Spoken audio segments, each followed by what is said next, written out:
आकाशवाणी लखनऊ से प्रादेशिक समाचार। पहले मुख्य समाचार।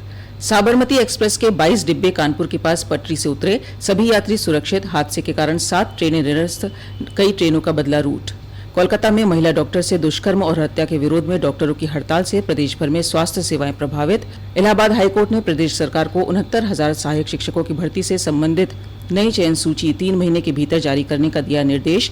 मुख्यमंत्री योगी आदित्यनाथ ने आज अम्बेडकर नगर में रोजगार मेले में 2500 युवाओं को सौंपे नियुक्ति पत्र, 5100 से अधिक छात्र छात्राओं को बांटे टैबलेट। और मुख्यमंत्री ने गाजीपुर में ओलंपिक मेडल विजेता हॉकी खिलाड़ी राजकुमार पाल और ललित उपाध्याय को किया सम्मानित। कहा, प्रदेश सरकार दोनों खिलाड़ियों को देगी 1-1 करोड़ रुपए पुरस्कार राशि। नमस्कार, प्रदेश के समाचारों के साथ मैं मुक्ता शर्मा। समाचार विस्तार से।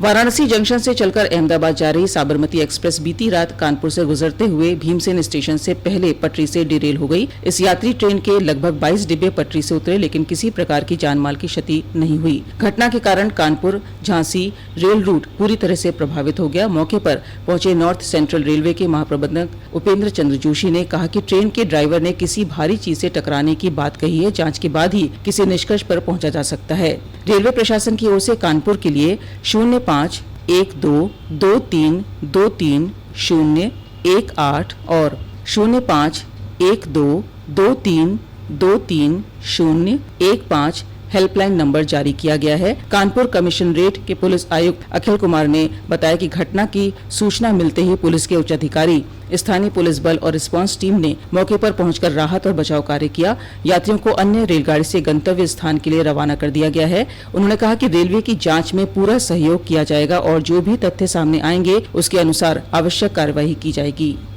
हादसे की वजह से झांसी कानपुर रूट पर चलने वाली 7 गाड़ियां निरस्त कर दी गईं, जबकि लंबी दूरी की ट्रेनों का रूट डाइवर्ट कर दिया गया। झांसी से कानपुर और लखनऊ जाने वाली इंटरसिटी पैसेंजर और एक और ट्रेन के कैंसिल होने से लोगों को बसों और अन्य वाहनों का सहारा लेना पड़ा। रेल मंत्री अश्विनी वैष्णव ने सोशल मीडिया पर अपने संदेश में कहा कि साबरमती एक्सप्रेस का इंजन ट्रैक पर रखी किसी वस्तु से टकराकर पटरी से उतर गया। चोट के निशान मिले हैं, साक्ष्य सुरक्षित रखे गए हैं। आईबी और प्रदेश पुलिस जांच कर रही है।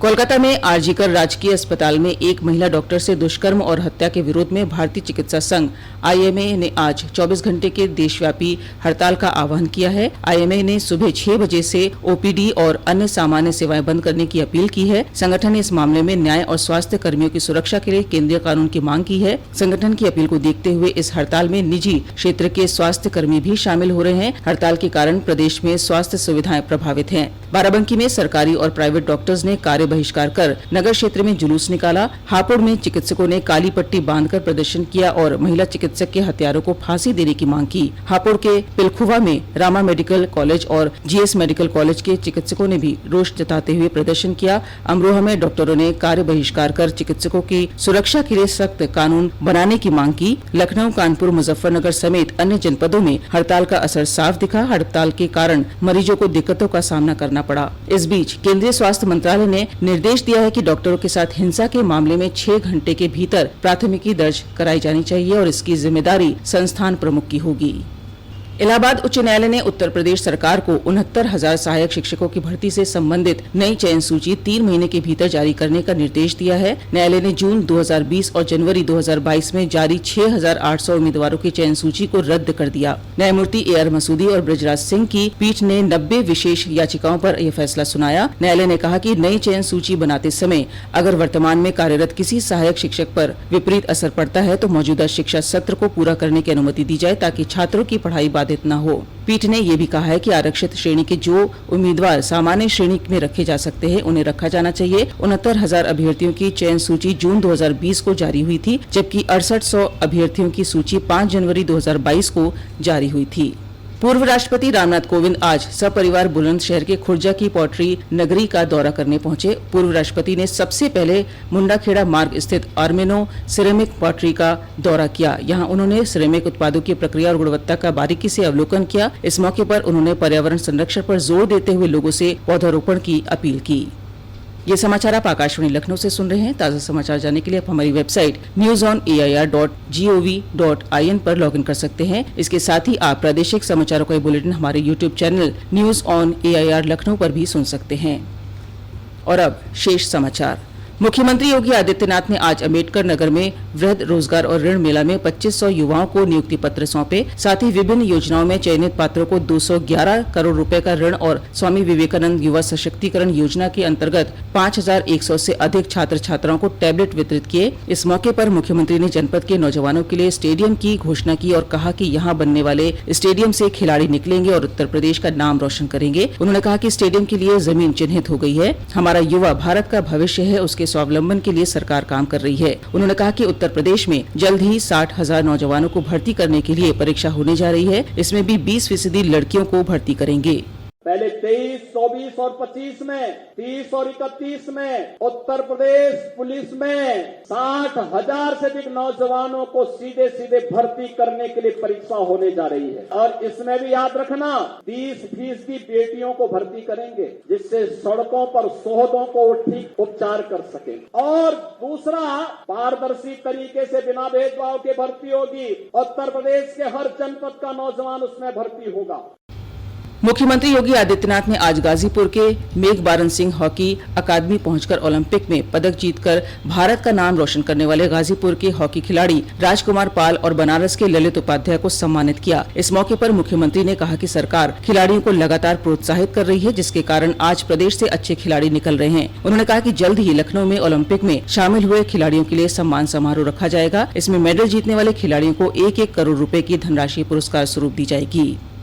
इन दोनों खिलाड़ियों ने जो ओलंपिक में पदक जीता है, दोनों खिलाड़ियों को हम उत्तर प्रदेश सरकार की तरफ से 1-1 करोड़ रुपए की राशि तत्काल प्रदान करने की व्यवस्था लखनऊ में आयोजित होने वाले समारोह में करने जा रहे हैं। हम अन्य खिलाड़ियों का भी सम्मान करेंगे। जो भी उत्तर प्रदेश का खिलाड़ी प्रतिभाग किया है ओलंपिक में, उत्तर प्रदेश का वासी है, तो उसे 10-10 लाख रुपए हम लोग अपनी तरफ से प्रतिभाग करने का उपलब्ध करवाएंगे।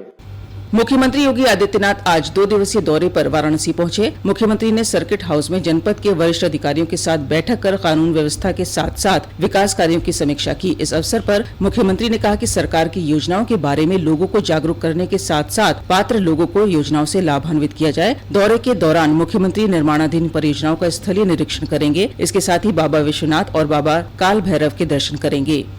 मुख्यमंत्री योगी आदित्यनाथ कल अयोध्या दौरे पर रहेंगे। मुख्यमंत्री सुबह कुमारगंज के आचार्य नरेंद्र देव कृषि विश्वविद्यालय में करोड़ों की परियोजनाओं का लोकार्पण और शिलान्यास करेंगे। इसके साथ ही परिसर में लग रहे वृहद रोजगार मेले का भी उद्घाटन करेंगे और मेधावी छात्र छात्राओं को टैबलेट वितरित करेंगे।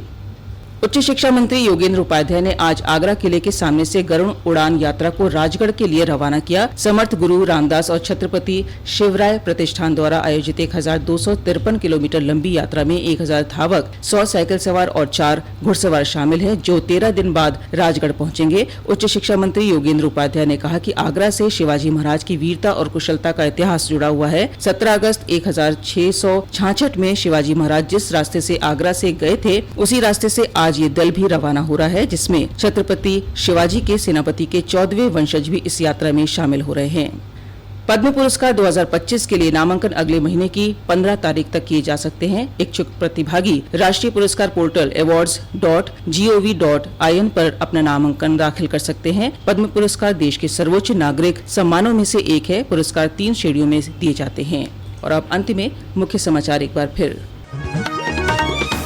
साबरमती एक्सप्रेस के 22 डिब्बे कानपुर के पास पटरी से उतरे, सभी यात्री सुरक्षित। हादसे के कारण 7 ट्रेनें निरस्त, कई ट्रेनों का बदला रूट। कोलकाता में महिला डॉक्टर से दुष्कर्म और हत्या के विरोध में डॉक्टरों की हड़ताल से प्रदेश भर में स्वास्थ्य सेवाएं प्रभावित। इलाहाबाद हाईकोर्ट ने प्रदेश सरकार को 69,000 सहायक शिक्षकों की भर्ती से संबंधित नई चयन सूची 3 महीने के भीतर जारी करने का दिया निर्देश। मुख्यमंत्री योगी आदित्यनाथ ने आज अम्बेडकर नगर में रोजगार मेले में 2500 युवाओं को सौंपे नियुक्ति पत्र, 5100 से अधिक छात्र छात्राओं को बांटे टैबलेट। और मुख्यमंत्री ने गाजीपुर में ओलंपिक मेडल विजेता हॉकी खिलाड़ी राजकुमार पाल और ललित उपाध्याय को किया सम्मानित। कहा, प्रदेश सरकार दोनों खिलाड़ियों को देगी 1-1 करोड़ रुपए पुरस्कार राशि। आकाशवाणी लखनऊ से प्रादेशिक समाचारों का ये बुलेटिन अब समाप्त हुआ। नमस्कार।